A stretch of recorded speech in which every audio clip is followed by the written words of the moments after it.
From the Weather NorCal Command Center, this is your morning update.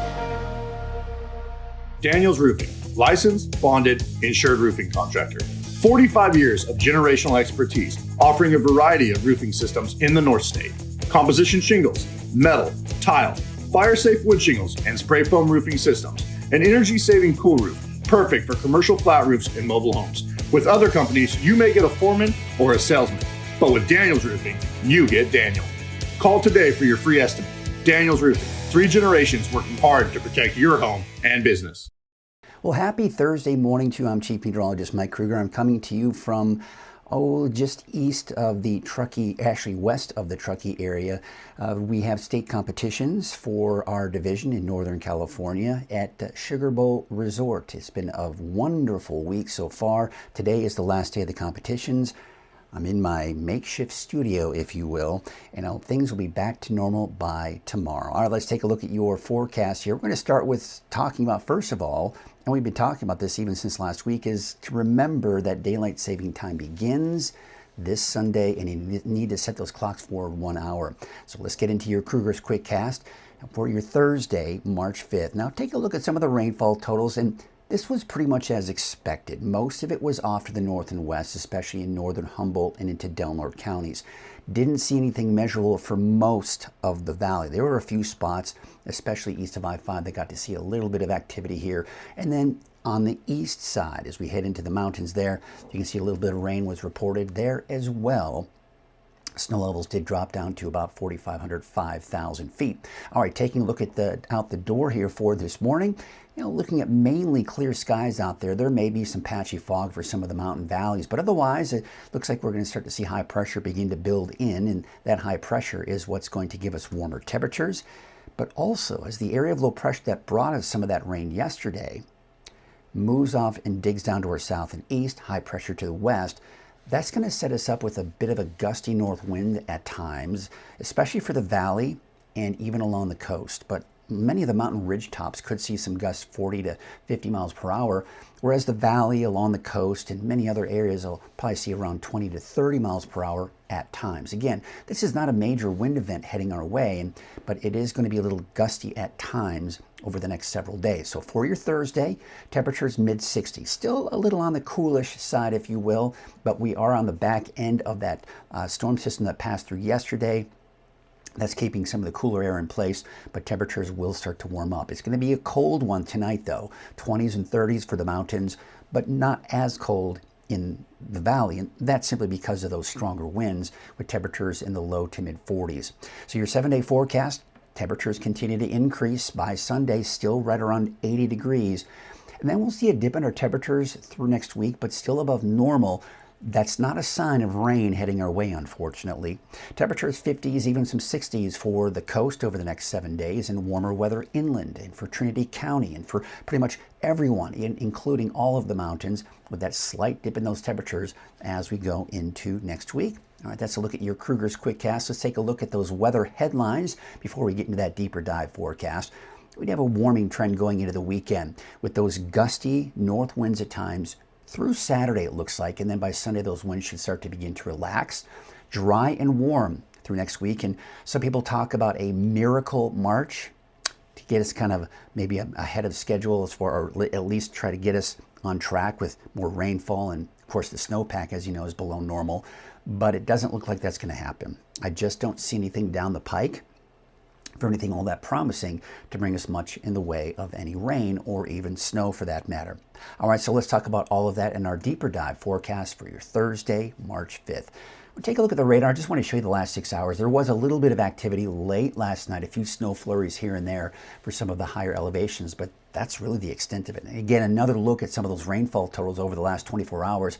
Most of it as expected. Del Norte, northern Humboldt, much less elsewhere for areas that did see at least some measurable rainfall, whereas most of the valley didn't see much of any measurable rainfall. Again, as expected. Now, we are seeing high pressure begin to build in. You'll see that high pressure over the Pacific. That's what's building, getting a little bit stronger, but we are kind of on a squeeze play with an area of low pressure to our south and east, high pressure to our west. that tends to set us up with a north wind. That's going to be the case, I think, through Saturday. And then by Sunday, as that low pressure begins to scoot off to the east, we're going to start to see the winds relax a bit. Now, we don't have a terribly strong ridge of high pressure going through next week. That's why temperatures will drop a little bit here. And there are a couple of systems that may try to clip Northern California through next week. For now, I'm going to keep it drier and warmer through next week, but do note that we may see a few more clouds roll in, temperatures dropping slightly but still above normal, and parts of, say, Siskiyou, Modoc County, Del Norte County may see a stray sprinkle or light shower through parts of next week, but for the most part, it should stay dry. Again, we'll take a look at those winds over the next few days. Today, there you can see 20 to even 30 miles per hour for parts of the lower elevations, in particular the Sacramento Valley, along the coast. And what we're not seeing here are some of the mountain ridge tops that could get in that 30 to 40, even 50 mile an hour range. And that's again over the exposed mountain ridge tops. But there you can see by the time we do get into Sunday, the winds are starting to relax as that low pressure moves on out. So the Climate Prediction Center has put us in that drier than normal trend here, warmer than normal as well. We take a look at that 10-day trend for Redding. So we kind of peak, right around 80 degrees on Sunday, and then temperatures start to dip again, but still about 10 to 12 degrees above normal through next week and even into that next weekend. Now the wave heights are increasing a little bit here for today, but the good news is they should start to relax a bit going into your Friday. With that said, there is a small craft advisory through midday today, but do note that by the afternoon and this evening, there is a gale warning. So we do expect to see the winds to pick up. We're expecting those seas to get a little bit more kind of things churning themselves up a little bit here. All right, here's your neighborhood forecast, sponsored in part by Dignity Health. Temperatures upper 50s for Trinity County today. We've got dry conditions over the next 7 days, dry conditions for the North Coast as well. 57 degrees in Garberville, 54 degrees in Blue Lake. We take you up north, 58 degrees for Smith River, 58 for Orleans, 55 degrees in Hoopa, and 57 in Willow Creek. All right, let's take you out to Siskiyou County. We've got 45 in Weed, 49 in Etna, and 53 degrees in McLeod. Temperatures in the mid to upper 40s for Modoc County today, and it looks like warmer by Sunday, up to 70. Here's your Eastern Mountains forecast, and there you can see your temperatures 40s and 50s there, although one of the warmer spots will be Paradise at about 60 degrees. Taking out of the valley, and there you can see for the south end of the valley, Chico, about 64 degrees, as well as Corning, 63 degrees for Elk Creek.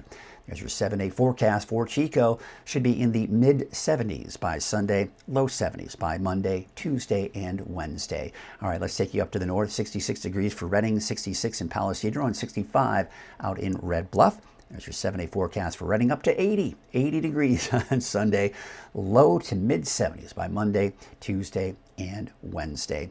All right, that is a look at your morning update. I, of course, am on remote here, and who will be filling in for me at noon and 6 p.m. will be meteorologist Aurora Murray. So be sure to check the latest forecast with her throughout the day. Things will be back to normal by tomorrow, and I'll have all of your forecast information throughout the day. In the meantime, have yourselves a great rest of your morning. When you see flashing lights, someone's life depends on us. And while we're out helping crash victims, we need your help to keep us safe. Move over, slow down, it's the law, it protects everyone. Our crews are out here every day, keeping the roads safe for you and your family. We're often the last ones on scene, and we want to make it home safe too. Protect those who protect you, slow down and move over.